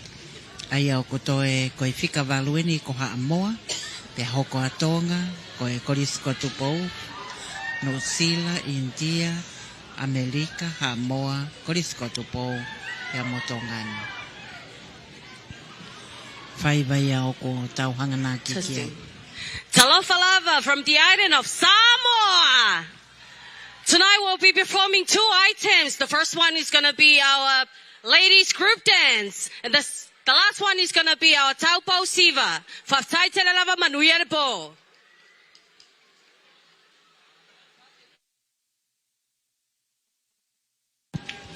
Whawhawhai nau puletasi. Ai teu whaka moa koeni mo nau kahoa, pe heki o nau teki. Ai kau whaiva hau ek whawhine. Whaiva haa moa.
pea moe siva pe foki ki he tau orunga tokolahi.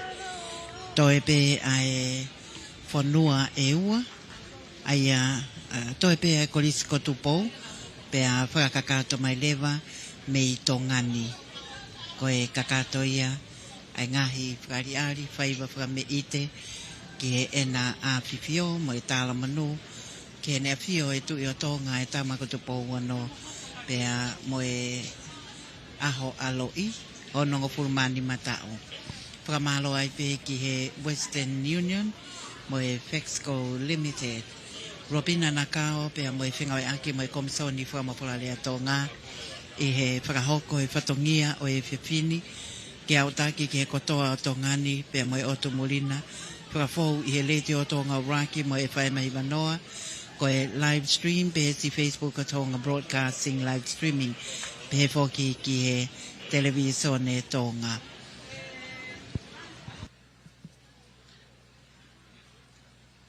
Greetings, tulo watu, ako kole ke hufanga I he talafatapu ko oso na whaki. I would like to introduce the junior brass band from Tupou College, Apikotoloa. The item that they will perform tonight would be a little bit of a remix titled the Moana Mix, featuring the senior rugby team. And their item would be another mix titled the Coconut Salad. Apologies. Us from the bush, that is all we know. Coconuts and more coconuts. While we're setting up, we would like to represent our love and our gratitude pa moe mau ofa moe tala monua atu ki feito una. Ke whaafofonga atu, aho ofa anga, ka koe mau tamasii, ko tau whaahau man mataongo. Ai ofa pa moe tala monu I he aho whakakoloa ko ini. Pe mehe kau ngā oe pa moe whanau wako, apkotoloa. Without further ado, please welcome Tupou College Toloa. Mahalo.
mi he api kotoloa ai vata koula panau o e kolis ko Tupou ko e pana wifi klasi kien ange ko ne ulawe ki ai iai fo ki ai panau lalahi i ifi palasa pata mo hiva fili nau folawat ki nau tol ki no sila ko Tonga ai a ko e fanua ke pakakato me ai ngai faiva frame ite ko e whakalangi aho aloi o ene awhio ai tamatu i o Tonga tama ko Tupou wano.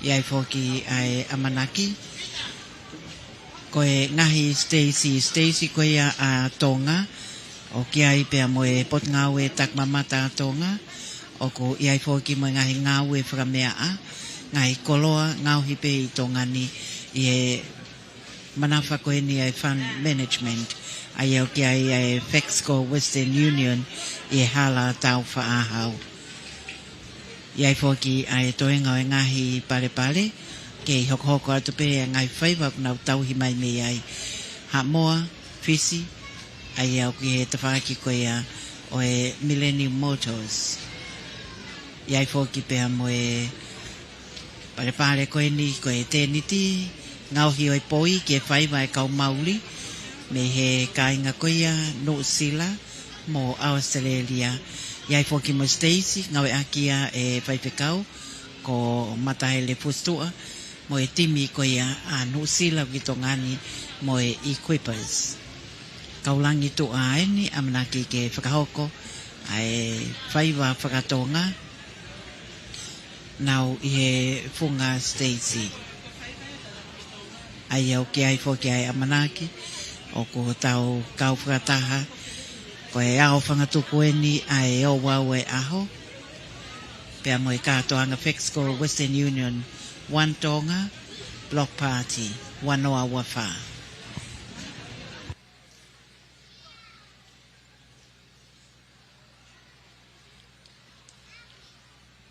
Holo peho mo Afi Fiona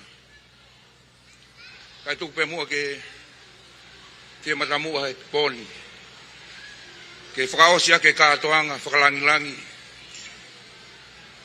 aho aloi whetuna e wa whio koe kulupu ko eni koe kulupu pe whetuna koe kolo kakala Youth Dancing Group me tataka mo Tonga ke whakaosi aki mo no whakafunga i a Tonga i e pol kalama o poni o kulupenda na wikuna e whiau hi ka Tonga i wike hilala tau kuen o ki konga si i peni te mau whai atoa ka whakameite e wheitu una e ka Tonga i poni ombe mua whainga maari e mau ki aitem pe tolu pe ki he tahine i he Miss Junior na ni kuna fiau he tau koen e whakali ali whakaasuma ki tau tolu he pō koen lewa he kau tatau atu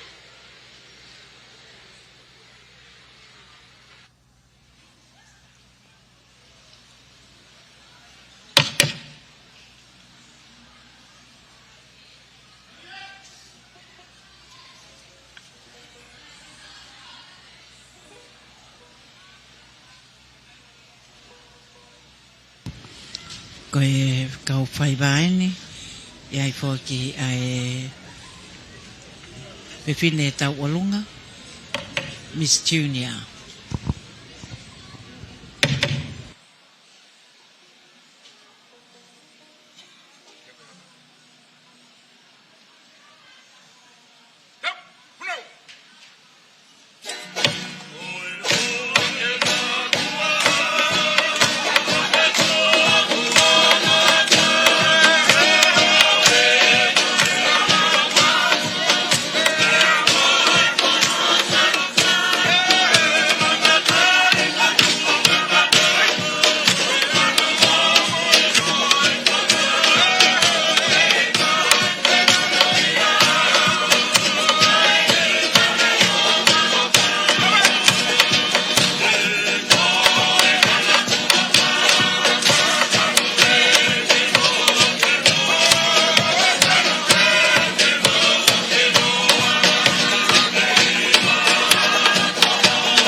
reo mau pau hala ko papa ya koe whaiwai a ko o mai me e whanau tangata.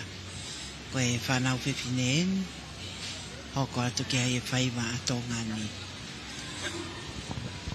Pāpō whanau teu teu, whato marimari, tek whaiwa, amna ke whakahoko ai tau olunga toko lai.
koe sola ki Jerusalema ai a koe hiwa kakara koe tongai tau olunga toko tahain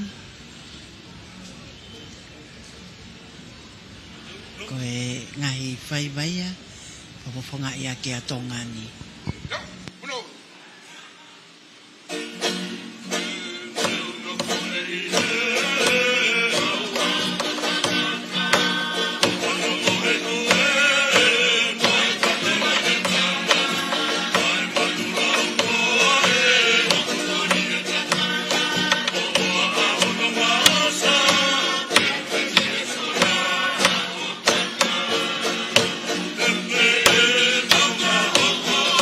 Hey!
Kakato ia ngai whaiwa a Tongani.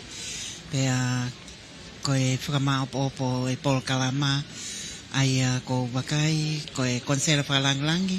Republika o Sek ki Tongani. Robina Nakao. Pulelahi o e Fexco Western Union.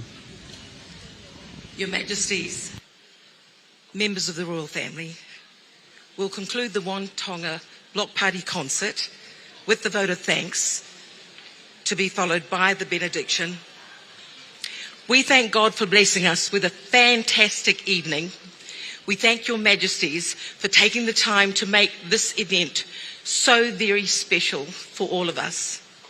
Our sincerest gratitude to the heads of mission and the community leaders, Australia, People's Republic of China, Japan, New Zealand, United Kingdom, United States, Fiji, India, Philippines, Samoa, and the Kingdom of Tonga. Words cannot begin to describe the spectacular show you've all put on tonight. Our deepest appreciation to each and every one of you.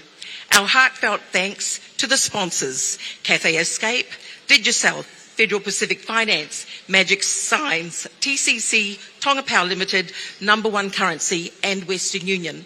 A big thank you to the Church of Jesus Christ of the Latter-day Saints for your kind support of the US Embassy. Many thanks to Sione Veikoso and the TCC team for the big screen that we've all enjoyed this evening and for helping out with the Filipino community. Thank you to the CEO for Tungi Colonnade, Simeone Sefania, and his team for the venue and your support. A big malo aupito to Alfeleti Atiola and the students from Tupou College for your contribution and for always being there. A huge thank you to James Thompson and Tonga Koloki Hakaufisi for your brilliant sound. Malo aupito to all the school principals for the brass bands that participated in the parade. Api for all Beulah, Tonga High, Queen Salote Lavinga Malie, Leahona, Tailulu, Taquilau, Tonga College and Tupou College. We acknowledge also the United States Navy Band, the Fiji Navy Band and the Ohio State University Band. A big thank you to the media, Tonga Broadcasting Commission, Broadcom and Teni Media. And finally to the families and everyone present. Thank you for making this event memorable. Long live the King. We'd like to invite now Reverend Alfeleti Atiola. Malo apito.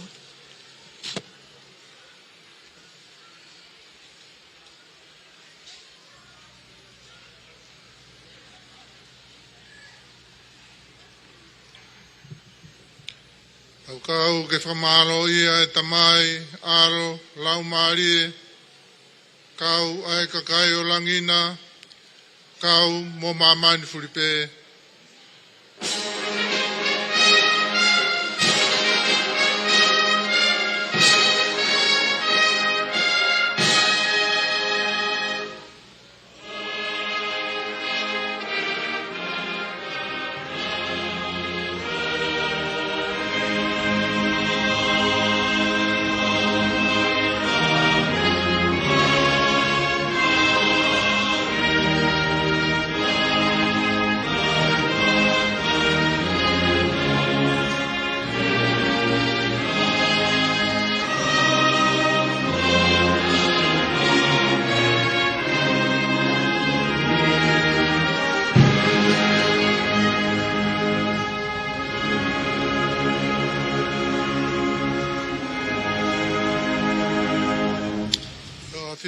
Tāpok mai koe si hoa mo ne tauhi.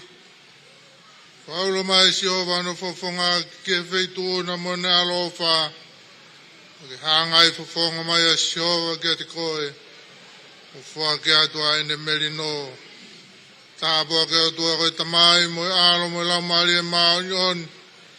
Ke feitu na ia pa mo kakai he ahoni. Whai mawai peo tai ngata, peo tai ngata. Amen.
koe kakatoia ai aho whakakoloa ko whai aho no lotua me he kua hili o a umai ki he whiawhio e ahoni ai whalaite kono aho nima o siulai wanoa ua wha ko ena a whiwhio i e kakato ai one Tonga block party ai a koe laka whakalangi mo floati pe poki ki he ngahi whaiva koe seti me he kau wifi me ngai whanua na e kau i he o wau o e aho koe ni koe ne a whio koe tu i o Tonga pe a mo robina na kau ai ana ne tataki mo whakatu a he polo kalama o e aho koe ni koe tahine kuini Nanasipau'u te unga po ke robina na kau ai lanu koia o e Republika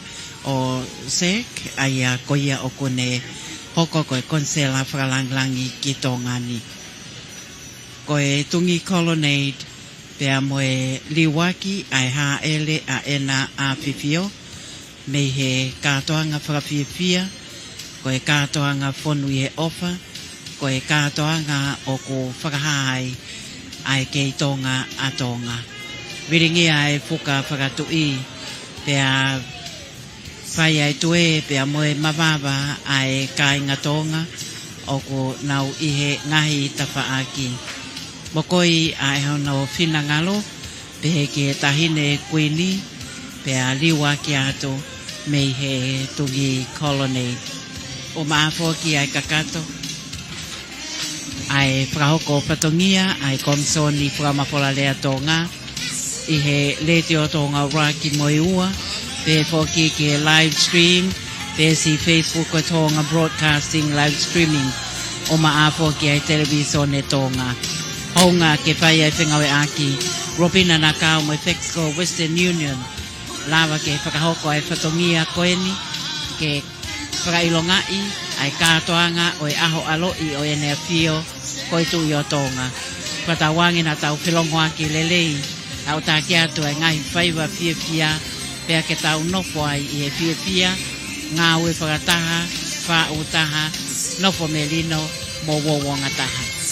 Ka tau atu me kau whakahoko patongia ai komsoni whakamawhala lea Tonga, taki me timi, ko Solomone Finau, koe pule teknikale, pe poki ki a Onesi Saluni, o mapo kia o saia skin ia fia kau whakataha kau whakahoko whatongia vai moana lautaha moli pe foki kia wawahi lama manatu waka Viriami po uri senolita tui vai o mapo kia Liliani Polutele mo Maria Cotton Bell ko au rakmata moala malo apito ho mo mea mai ka mo mea